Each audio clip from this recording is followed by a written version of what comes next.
O Apocalipse de Zacarias. Nós chegamos hoje à 25ª exposição no livro de Zacarias. Eu me lembro de ter dito aos irmãos que o capítulo 9 do livro de Zacarias é, em alguma medida, um divisor de águas. A história é contada dos capítulos 1 ao capítulo 8 e do capítulo 9 em diante. Me lembro de ter dito, na nossa última exposição, que não apenas o foco do livro, a partir do capítulo 9, mas também a maneira que a palavra de Deus é revelada a Zacarias e de Zacarias ao povo, muda drasticamente. Agora, nós já não vemos mais qualquer menção de teofanias, não vemos mais sonhos, visões, não vemos mais anjos. Agora, o texto de Zacarias aponta para a vitória, para a disciplina dos povos maus, o juízo de Deus para com as nações, como vimos na semana passada, e aponta de maneira muito especial para a vitória messiânica do povo de Deus.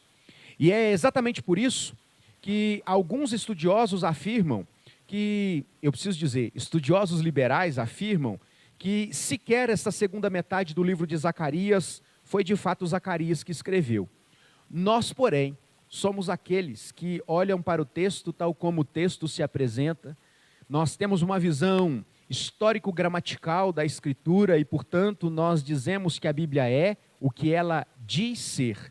Portanto, nós olhamos para esse texto e vemos a palavra de Deus de maneira diferente, é verdade, sendo revelada por meio do profeta Zacarias num outro momento da sua vida, mas dirigida ao povo de Deus, apontando para a vitória de Sião, para a vitória de Jerusalém, do povo de Deus e o surgimento do Messias, o grande Salvador.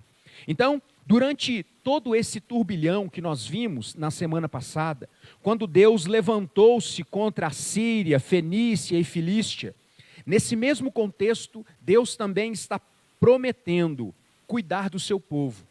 O texto nos dá conta de que, embora estas nações vizinhas, que há muito tempo, pela maldade do coração, pela dureza do coração, elas oprimiram o povo de Deus, agora Jerusalém não é atacada, porque é Deus quem está protegendo a cidade. Deus está acampando no entorno dessa cidade, como um muro de fogo, assim como o próprio profeta Zacarias profetizou no capítulo 2 do seu livro. Agora, nós olhamos que enquanto o Império Medo-Persa e as cidades mais importantes da Síria, Fenícia e Filístia estão caindo frente ao avanço helênico imposto por Alexandre, agora o próprio povo de Deus, em meio a esse turbilhão de guerras, grandes impérios caindo, o povo de Deus está em plena segurança. E isso, irmãos, nos traz uma lição extremamente importante. E mesmo que ainda a título de introdução, eu quero chamar a sua atenção para ela. A nossa segurança não está em nós mesmos. A segurança do povo de Deus, a estabilidade da igreja, está nas mãos do Senhor da igreja. Por mais que o prognóstico no nosso entorno seja desfavorável, por mais que olhemos à nossa volta em países outrora cristãos, sendo aprovado leis que contrariam a palavra de Deus, embora o cenário nos dias atuais nos pareçam caótico, a estabilidade, a perenidade da igreja continua nas mãos do Senhor, tal como nós vemos nesse contexto de Zacarias. Alexandre está indo com seu poderoso exército e nesse momento, levantado por Deus como disciplina para as nações opressoras e derrubando, tomando. Nós vimos na semana passada como a grande cidade de Tiro, que era intocada por centenas de anos. Todos os outros impérios tentaram dominá-la, mas por causa da sua topografia, da estratégia de proteção de Tiro, ela se manteve até que a palavra de Deus, o juízo de Deus se cumpriu na grande cidade de Tiro. A cidade de Tiro nunca mais foi reconstruída, até que Alexandre, com o seu exército, numa estratégia completamente diferente de todas as outras. Invade, conquista, destrói e deixa a cidade de Tiro em ruínas. É muito interessante que a palavra de Deus se cumpriu. Tudo o que nós temos de Tiro são escombros e história, mas o aterro de Alexandre continua visível até os dias de hoje. É a palavra de Deus se cumprindo.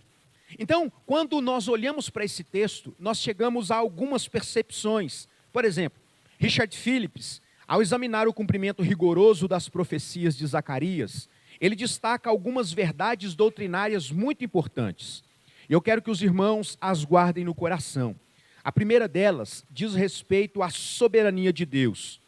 Quando nós olhamos para os acontecimentos que estão sendo descritos, na semana passada o Daniel me procurou e disse: pastor, se eu tivesse assistido a exposição do capítulo 9 de Zacarias, eu teria saído melhor na prova.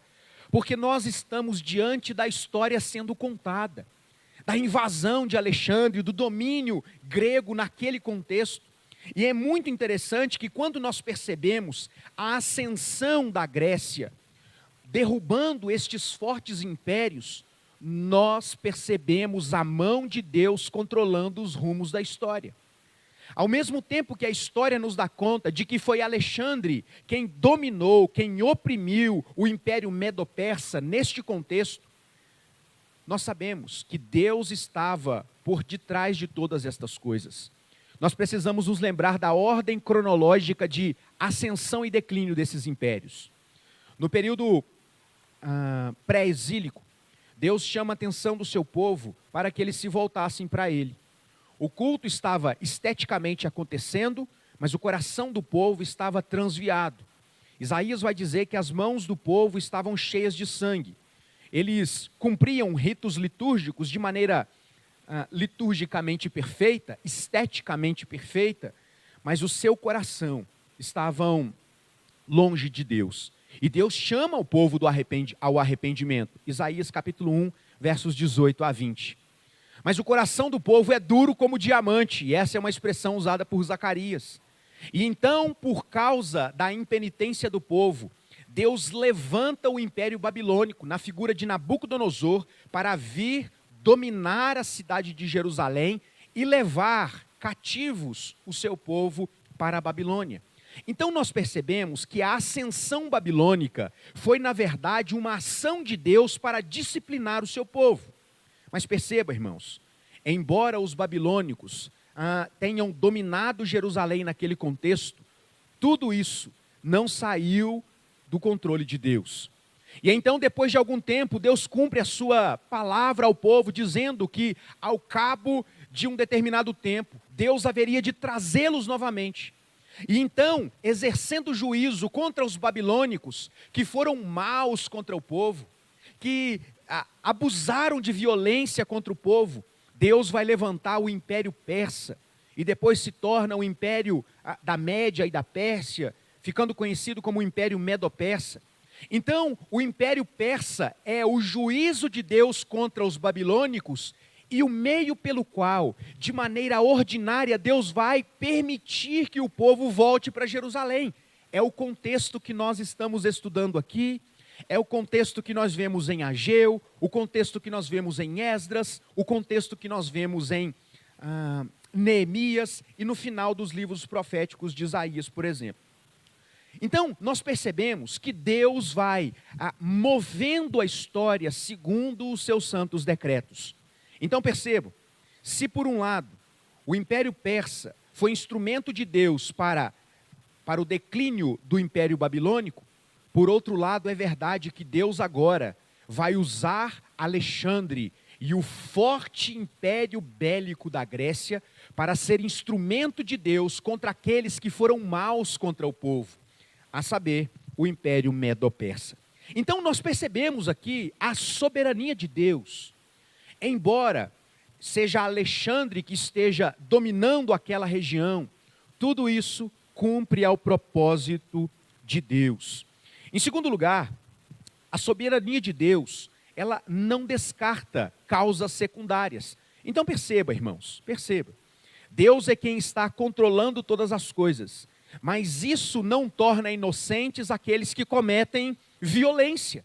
E é exatamente por isso que Deus vai depois, na sequência, e nós trataremos disso hoje, punir o Império Grego.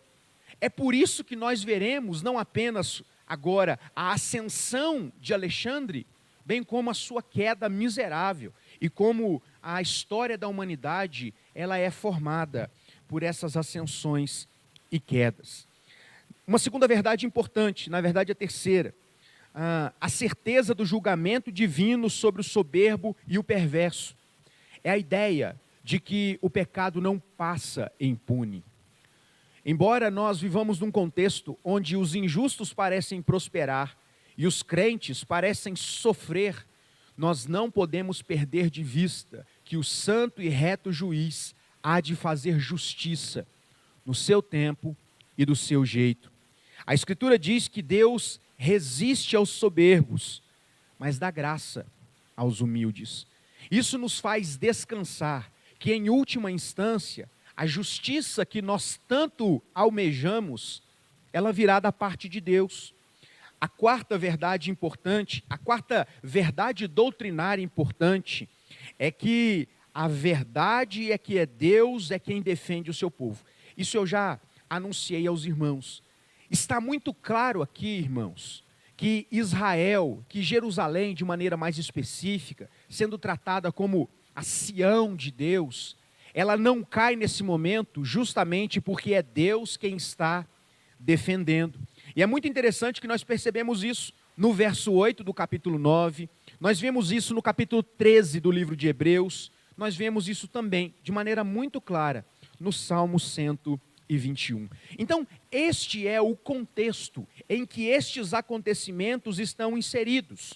E eu quero chamar a atenção dos irmãos para duas coisas muito importantes que estão sendo reveladas aqui nessa segunda metade do capítulo 9 do profeta Zacarias. A primeira delas, o rei e o seu reino. Quando nós olhamos para versos 9 e 10, nós percebemos que Zacarias muda de novo. Agora ele deixa de falar das conquistas militares que, como nós já identificamos, pertencem historicamente a Alexandre, para apontar para a vinda do Rei da Paz, o Messias prometido. Exatamente o mesmo Messias de que trata o capítulo 21 do Evangelho de Mateus e o capítulo 9 do livro de Isaías. Zacarias está agora prevendo uma carreira muito promissora de Alexandre. E isso aconteceu. E aí, como nós temos esses detalhes, nós conseguimos colocar aqui a profecia no tempo e no espaço. Então, Zacarias está apontando para a ascensão do Império Grego em Alexandre. E isso pode ser datado historicamente entre os anos de 333 a 323 a.C. Não é por acaso que essa passagem antecede o reinado messiânico do Senhor. O que eu quero dizer é que até mesmo a ascensão do Império Grego está tão nas mãos de Deus que ela vai contribuir para o surgimento, o aparecimento na história do Filho de Deus encarnado, Jesus Cristo, nosso Senhor, o Messias esperado. O grande guerreiro Alexandre, sem saber, ele contribui, ele prepara, por assim dizer, o cenário político, geopolítico, social e cultural da vinda do Messias. Então, nessa previsão, Zacarias, ele lê o futuro de maneira muito nítida. E é muito interessante perceber que os escritos de Zacarias aqui, eles são muito especiais, porque àquela altura, as revelações que ele traz aqui eram impossíveis e inimagináveis. Quando nós paramos para pensar que, por meio da expansão do Império Grego, e nós vimos na semana passada, como Alexandre foi conquistando. Me lembro de ter dito aos irmãos que, diferentemente das outras estratégias de conquista dos outros impérios que vieram antes do Império Grego, o Império Grego, eles não apenas venciam por força bélica, porque os generais de Alexandre e o seu exército foram notoriamente conhecidos por sua destreza e extrema violência. Mas Alexandre, ele não apenas conquistava, ele expandia não apenas os domínios, mas os costumes gregos. Então é nesse momento que nós percebemos um mover de helenização da história do mundo conhecido. Então, as cidades conquistadas, elas eram povoadas por cidadãos gregos e assim a cultura grega, o jeito grego de viver, era espalhado por todo o império por onde Alexandre passava. E meus irmãos, percebam que até mesmo esta estratégia de conquista, ela aponta para a preparação do surgimento do Messias. Em que sentido? Pensemos então, irmãos, naquele contexto, cada povo tinha as suas próprias peculiaridades, o seu próprio idioma, os seus próprios costumes, os seus próprios deuses, cultura e maneira de se relacionar socialmente. Bom, isso é assim até hoje. Entretanto, nesse contexto, acontece uma mudança sociocultural, onde, embora os povos continuavam tendo os seus próprios costumes, mas, por causa da força da dominação grega, a maneira grega de viver, inclusive a sua língua, passou a ser a língua comum entre todas aquelas nações. Mais ou menos como o inglês é para nós hoje. Nós temos, os países, as suas próprias línguas. Mas quando nós nos relacionamos fora das nossas fronteiras, o inglês ele funciona, em alguma medida, como uma língua mundial. Independentemente dos nossos dialetos, dos nossos costumes, essa é uma maneira que nós conseguimos nos comunicar com pessoas de diferentes línguas. E é exatamente o que acontece aqui. E perceba como isso é importante. É nesse contexto de helenização do mundo, permitiu o surgimento de uma tradução do texto sagrado conhecido como Septuaginta, ou a tradução dos 70, que foi uma tradução bíblica em grego. E isso permitiu, irmãos, que não apenas o Antigo Testamento, assim como o Novo Testamento, que foi majoritariamente escrito, registrado em grego, alcançasse lugares espalhados pelo mundo conhecido. Porque o grego era, a despeito da multiplicidade de línguas e dialetos existentes, a língua corrente. Portanto, isso, em alguma medida, preparou o caminho para que no momento certo a palavra de Deus alcançasse mais pessoas, e não somente aquelas que liam hebraico, por exemplo, que era a língua comum dos judeus, que foi escrito o Antigo Testamento. Agora havia uma tradução para a língua corrente no mundo conhecido.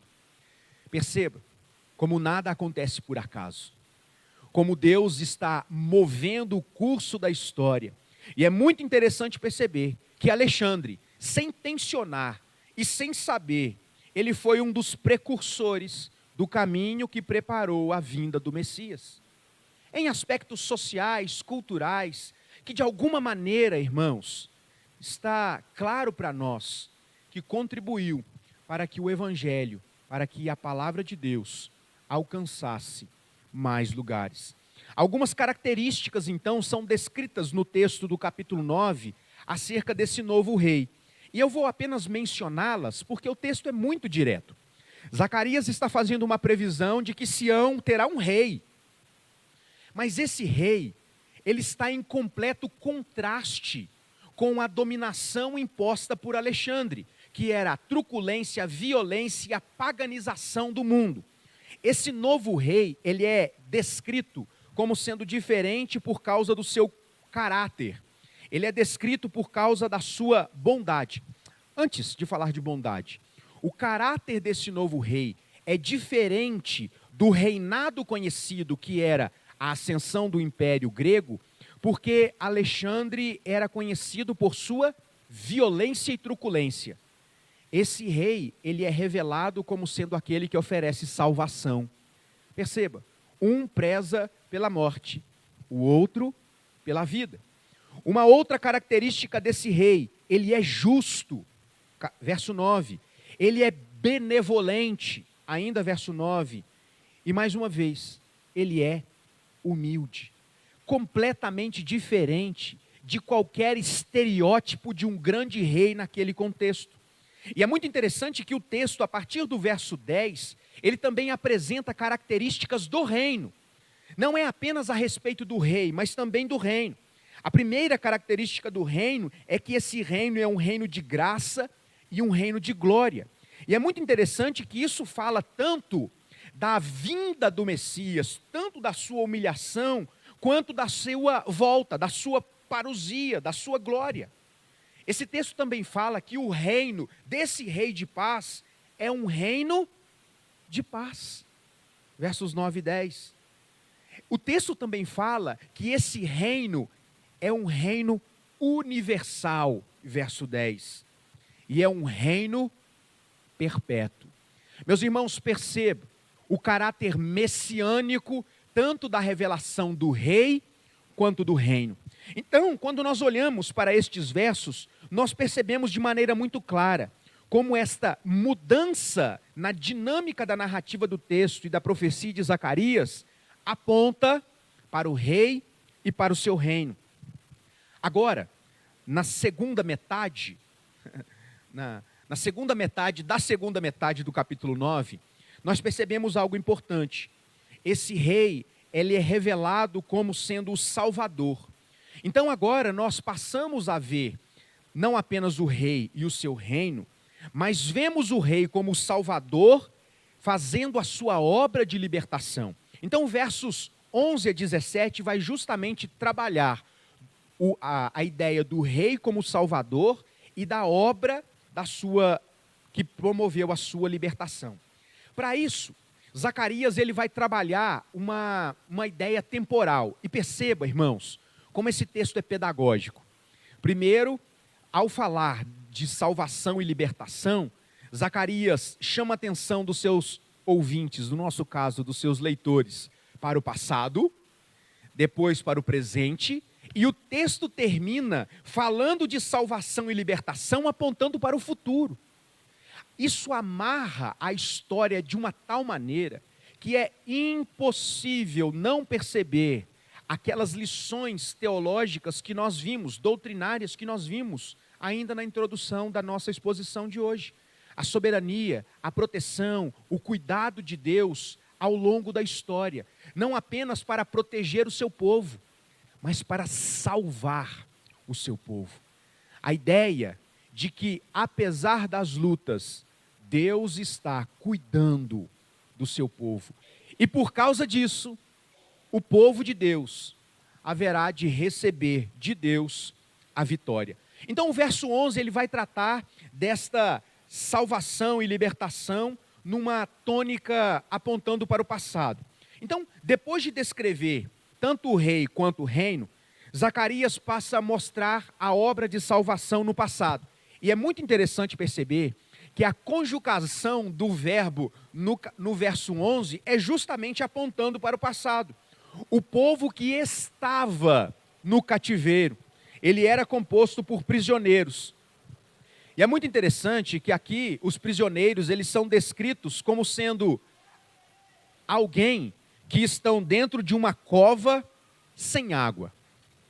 Irmãos, esta é uma descrição aterrorizante de uma prisão. Uma prisão. Os prisioneiros são descritos como pessoas que estão dentro de um buraco sem água. E aí nós podemos perceber aqui dois pontos importantes na maneira que Zacarias se refere a estes prisioneiros. Primeiro deles, a condição dos que estavam na cova.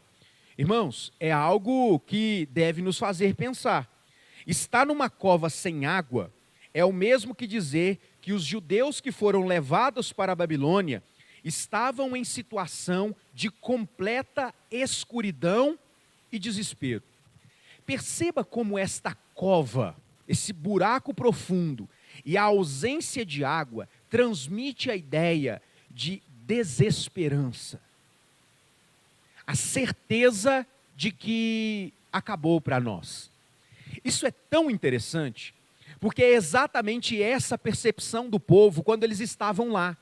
O livro de Jeremias vai dizer que depois que o povo foi para o exílio e eles estavam ali, eles começaram a murmurar, reclamando: de sorte Deus nos abandonou, Deus se esqueceu de nós, nós estamos perdidos. E aí Deus manda, por meio de Jeremias, uma carta dizendo que não, Deus não se esqueceu deles. Deus tinha planos de paz para eles, para dar a eles o que eles queriam. E o desejo deles era sair dessa cova, era voltar para Jerusalém. Mas eles ainda permaneceriam ali. Portanto, eles deveriam aprender a lidar com essa situação. Então, quando nós olhamos para esta revelação, nós vemos um cenário de desesperança sendo descrito aqui. Eles não podiam sair dessa cova por si mesmos. Eles não podiam salvar-se a si mesmos. Então perceba como este apontamento para o passado nos leva a uma outra informação importante. Aqueles que estavam cativos estavam como quem está na escuridão e sem esperança. Eles não podem salvar-se a si mesmos. A salvação precisa vir do céu. Eles estavam numa situação extremamente terrível. E apenas uma intervenção do céu poderia tirá-los daquele lugar. É muito interessante que esse texto também aponta para o preço desse resgate. Eles seriam libertados da cova, mas existe um preço a ser pago por isso. Zacarias então informa no seu texto que o preço a ser pago pelo resgate daqueles que estão sem esperança é o sangue da aliança. Ao fazer aliança com Abraão, Deus vai ratificar a mistura do sangue da novilha, da cabra, do cordeiro, de 3 anos. Acho que os irmãos se lembram desse texto, Gênesis capítulo 15, versos 9 a 11.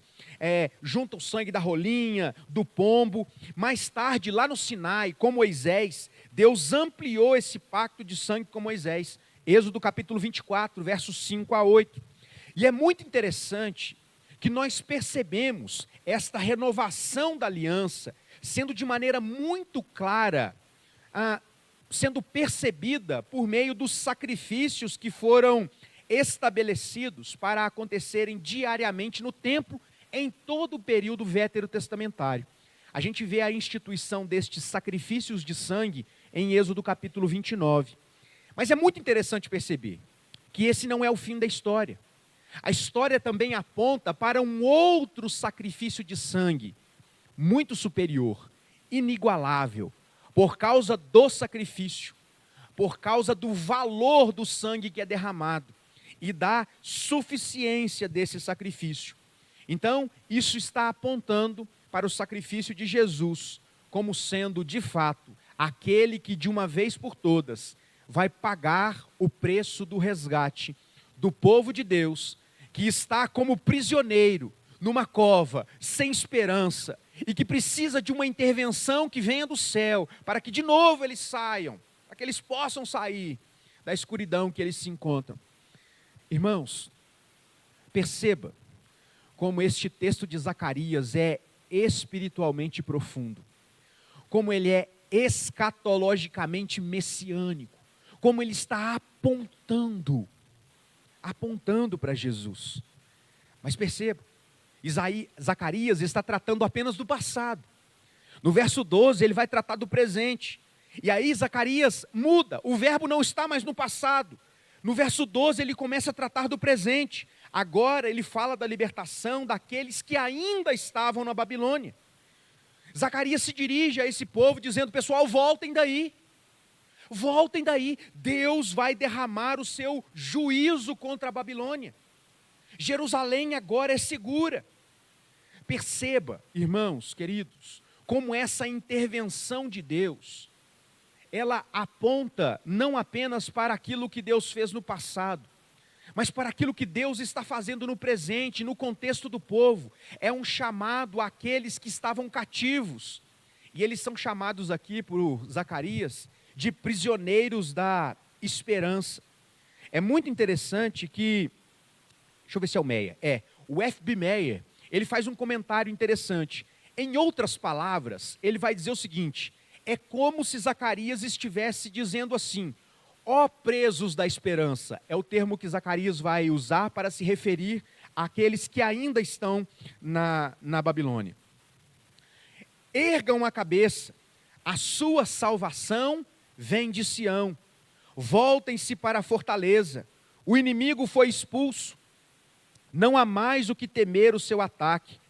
Façam a sua morada na fortaleza do cuidado e do amor de Deus, no baluarte da sua justiça e na guarda da sua aliança. Esta foi a maneira que Meyer usou para, de alguma forma, dialogar com o texto que nós acabamos de ler.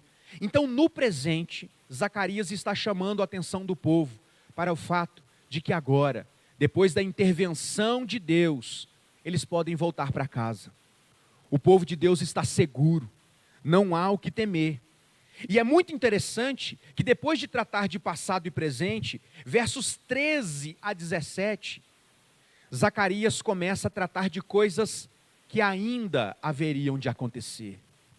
Zacarias começa a tratar de vitórias que viriam por uma intervenção de Deus. Ele começa a falar do futuro. O profeta então se refere a um exército que está sendo convocado, verso 13. Nos versos 14 e 15, ele não trata apenas do exército que está sendo convocado, mas ele trata de um conflito que está sendo descrito. Versos 16 e 17, ele vai falar de uma vitória que está garantida. Perceba, todos estes acontecimentos estão no futuro. Nós encontramos aqui a vitória de Sião sobre o Império Helênico. Então Zacarias vai descrever como Deus vai, por meio da sua intervenção, promover a vitória de Sião sobre o Império grego. Isso é extraordinário. A Grécia derrubou todos os impérios dominantes daquele contexto. E Zacarias está dizendo: Deus vai prover livramento contra eles. Nos dias de Zacarias, os gregos chamavam a atenção de todo o Oriente Médio. Então a ideia aqui é que Zacarias está falando de coisas que aos olhos humanos pareciam impossíveis. E como a gente consegue colocar esses acontecimentos no tempo e no espaço, nós podemos fazer algumas inferências históricas muito interessantes. Zacarias está dizendo que o povo vai vencer a Grécia. E a essa altura, muito possivelmente, todas as nações que compõem o antigo Oriente Próximo, hoje o Oriente Médio, eles já tinham ouvido falar do Império Grego. Muito, com altíssimo grau de convicção e certeza, eles já tinham ouvido falar do incêndio de Sardes, que aconteceu em 499 a.C., da Batalha de Maratona, a grande Batalha de Maratona, no ano de 490. Com certeza, eles já ouviram falar da vitória de Alexandre sobre Xerxes, em Salamina, Plateia, Micale, e todos esses acontecimentos estão descritos historicamente entre os anos de 480 e 479. Então, eles já ouviam falar da dominação do Império grego. E depois, agora Zacarias está dizendo: esse Império grego vai cair. Imagine quão desafiadora foi esta promessa. E eu fico pensando, irmãos, como nós precisamos olhar para a revelação do texto sagrado, apontando para a vitória da igreja, num contexto de dificuldade, num contexto de, muitas vezes, desesperança, do amor esfriando, de pessoas abandonando a fé, a apostasia. E nós olhamos para um cenário como esse, e apesar de ser extremamente desfavorável, nós somos orientados pela palavra de Deus, que as promessas de Deus vão se cumprir. A igreja vai vencer, e nós chegaremos no final, porque é Deus quem empenhou a sua palavra. E sabe o que acontece historicamente? Depois de toda a dominação de Alexandre o Grande, acontece que em 323 a.C., de maneira inesperada, ele morre. E sabe o que acontece com o grande império? Ele se fragmenta em 4 partes. Depois disso, seus generais vão assumindo as regiões.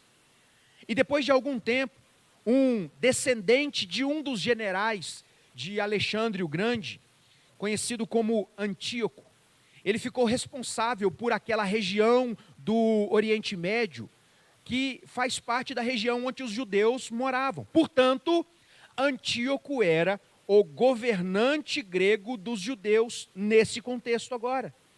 E ele estava muito preocupado com a helenização da cultura do Oriente Médio. Então, ele promoveu o fechamento do templo, ele promoveu a cultura pagã da Grécia, resistindo com muita brutalidade.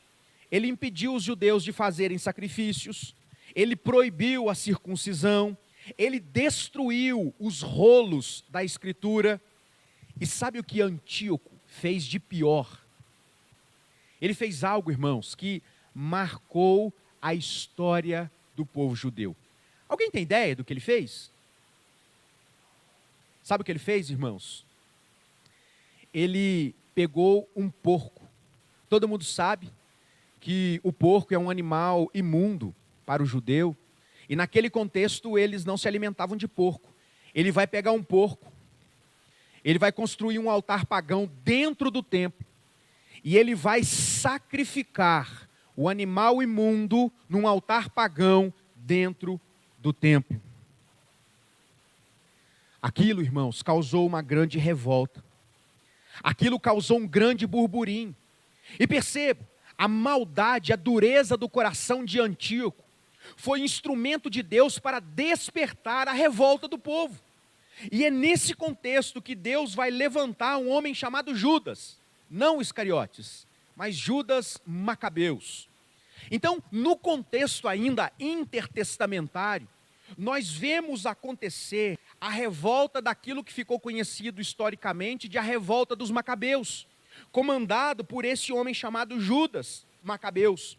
Então, eles se revoltaram tanto contra isso que estava acontecendo, que Deus concedeu vitória ao povo judeu, aos Macabeus, nesse contexto que sofriam pela dominação do Império Grego. Sabe o que está acontecendo aqui, irmãos? O cumprimento daquilo que no tempo de Zacarias parecia impossível. Deus está no controle da história. Eu quero terminar, irmãos, a exposição do capítulo 9, chamando a atenção dos irmãos para 3 liçõezinhas, 3 aplicações importantes para nós. E a primeira delas, que na verdade é uma 4ª, eu quero de novo retomar a ideia da soberania de Deus. Irmãos, Deus está no controle de todas as coisas. Deus não é pego de surpresa. Ele é Senhor da história. Em segundo lugar, a vitória está garantida sobre o mundo. Quando nós olhamos para esse contexto, Deus está prometendo a Jerusalém, naquele contexto de fragilidade e opressão, que no futuro eles seriam vitoriosos. Não sem lutas, não sem problemas, não sem ataques, mas seriam vitoriosos. Por que haveremos nós de duvidar da vitória do povo de Deus, se Deus é o mesmo ontem, hoje e para sempre? Perceba como o cumprimento destas profecias deve trazer esperança ao nosso coração para o cumprimento de palavras que garantem a vitória do povo de Deus, porque é o Senhor que garante a nossa vitória. Em segundo lugar, nós percebemos a presença manifesta de Deus. Irmãos, o que está acontecendo aqui dos versos 14 e 15 são quase que intervenções teofânicas de Deus, da presença de Deus, como quem interfere na história para trazer salvação, cumprindo as suas promessas. E não é que nós temos a presença de Deus em nós? Não por teofania, por aparições extraordinárias de Deus, mas porque nós recebemos o próprio Deus, o Espírito Santo, morando em nós, nos ajudando, nos consolando, nos fortalecendo, nos livrando. Portanto, esta presença manifesta de Deus nos dá aquilo que nós precisamos para continuar caminhando, a fé no cumprimento das promessas de Deus. Por fim, esse texto aponta para a grande honra que é concedida. É muito interessante, irmãos, que Deus está dizendo aqui em Zacarias que Ele vai cuidar do povo, igual um pastor cuida das ovelhas. E por que Deus vai fazer isso? Porque Ele é bondoso, porque Ele é bom. E que privilégio, que honra é para nós saber que nós não estamos desamparados. Não estamos. Deus está cuidando de nós, como um pastor que cuida das suas ovelhas. Hoje, acho que ontem, eu assisti um vídeo muito interessante, alguém me mandou, onde um pastor beduíno, ele estava cuidando de algumas cabras, e as cabras foi atacado. Eu não consegui identificar que tipo de animal que atacou, porque virou uma bagunça ali de poeira, de cacetada. Fato é que a ameaça veio sobre um pequeno rebanho ali, e o pastor levantou com um pedaço de pau, e ele saiu dando porretada. E ele saiu dando porretada. No final daquela poeira toda, as cabrinhas estão tudo num canto. O pastor aparece, mancando como quem foi atacado. Mas as cabras estavam em segurança. E essa pessoa, me mandou essa mensagem e comentou, assim, é Deus quem nos protege. E Ele se coloca numa condição de sofrimento para nos salvar. Eu disse, é isso. O preço foi pago para que hoje nós pudéssemos chamar o grande Criador de todas as coisas, aquele que criou o cosmos, que chama as estrelas pelo nome de nosso Pai. Que Deus nos abençoe, irmãos. Que Deus nos dê convicção desta verdade bíblica que traz esperança ao nosso coração. Amém?